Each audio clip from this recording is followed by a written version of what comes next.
ఒక నిమిషం సార్.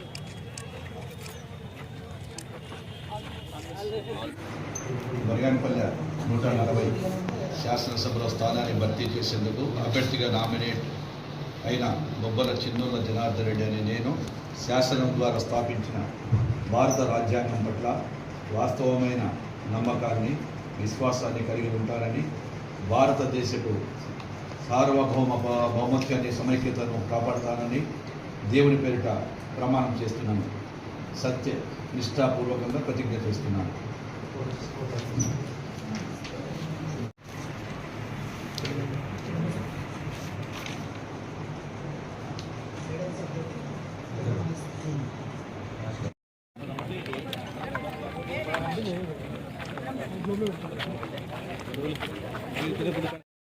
ఈరోజు తెలుగుదేశం పార్టీ తరపున నామినేషన్ వేయడం జరిగింది.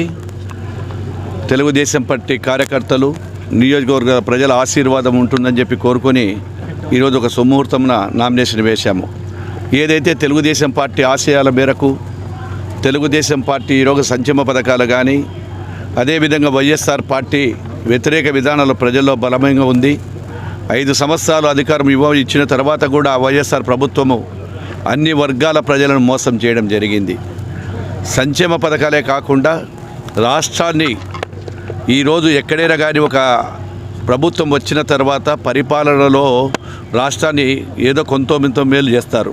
మరి ఈ వైఎస్ఆర్ ప్రభుత్వం వచ్చిన తర్వాత మొట్టమొదటనే విధ్వంసంతో మొదలుపెట్టి అదేవిధంగా కార్యకర్తల మీద దాడులు, కేసులు, అనేకమైనటువంటి అరాచకాలు చేయడం జరుగుతూ ఉంది. రైతులను గాలికి వదిలేశారు. ఏదైతే నిరుద్యోగ సమస్య ఉందో నిరుద్యోగులను కూడా గాలికి వదిలేసి ఆ రోజు జనవరి జాబ్ క్యాలెండర్ అని చెప్పినటువంటి జగన్మోహన్ రెడ్డి జాడే లేకుండా పోయింది. ఆ రోజు మద్యపాన నిషేధం అన్నారు.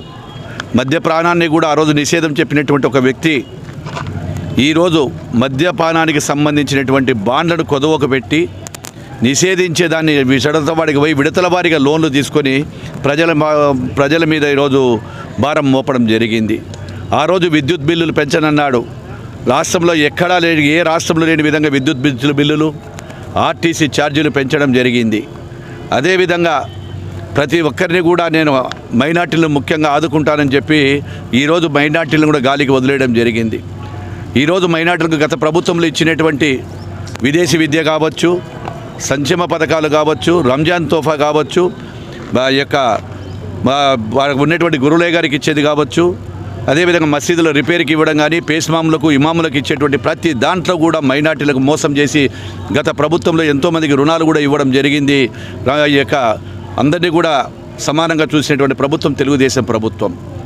ఈరోజు వాళ్ళు గొప్పగా చెప్తా ఉన్నారు అధికారంలోకి వచ్చిన తర్వాత చేస్తున్నామని.